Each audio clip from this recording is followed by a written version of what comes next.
Hey guys, I'm back with a new video and a new name to match it. I'll talk more about my name and the direction of this channel at the end of the video, so look forward to that. But first things first, let's get the video started with.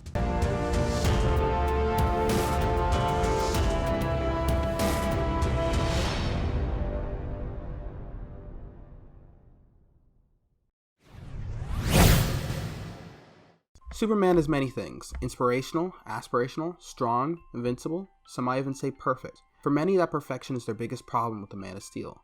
They find him boring. Many wonder what's even the point of reading a superhero that you always know will win in the end. Personally, I think that's one of the dumbest complaints you could have about Superman. First of all, he isn't perfect. He makes mistakes like everyone else.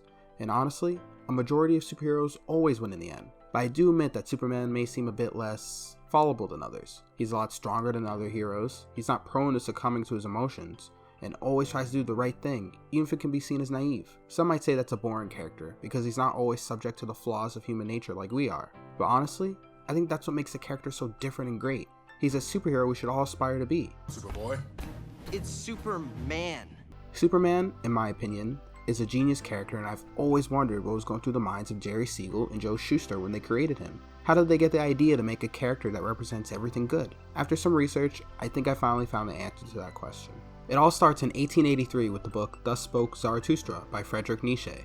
The book is about the fictional adventures and speeches of a character named Zarathustra. I'm not going to get into the super plot specific stuff because if I'm real with you guys, I've only read about the book. But what I do know is that the novel has a lot of philosophical ideas of Nietzsche within its narrative, which plays right into the character of Superman. For those that don't know, Friedrich Nietzsche is a very influential German philosopher from the late 1800s. He lived his life as a professor in Germany until he developed a nervous disorder and had to resign.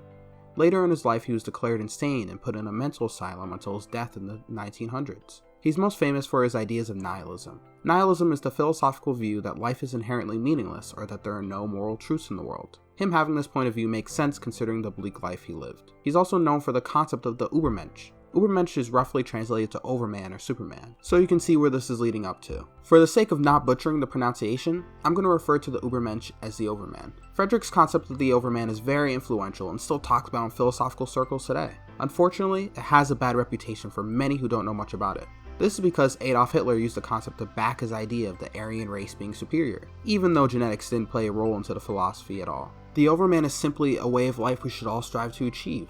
To Nietzsche, the Overman is the ultimate goal of the human race, a perfected version of man that we should all want to be. The qualifications of being the Overman are actually quite intriguing. He or she is someone who can change the world just by being who he or she is. They'll recognize the suffering within existence and dedicate their lives towards helping people. He or she will have their own morality that's separate from any religion or beliefs and use them towards the betterment of the human race. They'll use these attributes to change the minds of the people and history forever. Nietzsche describes the Overman as someone who is the ultimate realization of the will to power. The will to power is a confusing concept because he never truly explained it, but some have theorized that it represents the way a person should live their life, more or less. So being the ultimate realization of the will to power means he has discovered the right way to live life. DC's Big Boy Blue Scout Superman is remarkably similar to Nietzsche's Overman. Superman inspires people just like the Overman is supposed to, and dedicates himself to the betterment of humanity. He has his own morality that he lives by, which inspires other people to follow in his footsteps. People aspire to be Superman like how we should aspire to become the Overman. This makes Superman's character so much more impactful.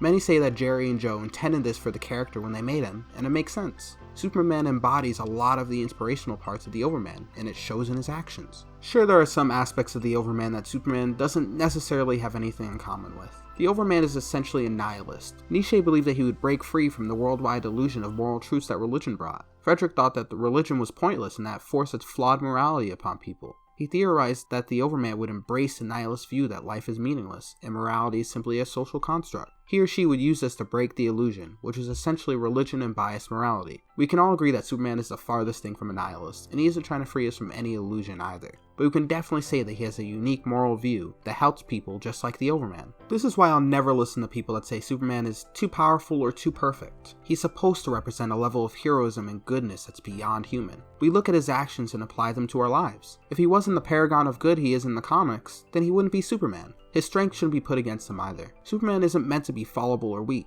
To have him be weak defeats the purpose of his character, because if the Superman can't win, then who can? The tension shouldn't come from whether or not he'll be defeated, but how he'll use his powers to save others. When written correctly, Superman is definitely one of the best characters in comics. He became my favorite hero after I read his iconic stories like All-Star Superman or Superman's Secret Identity. These series showed the best Superman can be, and made me realize why he stands above so many other characters. Batman may show you the power of determination, and Spider-Man shows you the responsibility, but Superman shows us the benefits of being a good person, which is ultimately one of the greatest lessons of all. He represents the best humanity can be, and instead of rejecting that premise, we should embrace it and strive to be as good as Superman, because if we all try to be like the Man of Tomorrow, the world will be a much better place. Thanks for watching, guys. I hope you enjoyed. I'm back, and I'm going to stay consistent this time, I promise. I can't guarantee weekly videos, but I will not be inactive for months on end again. Like and subscribe if you enjoyed the video, and share it to a friend who doesn't understand Superman. I'll see you guys next time.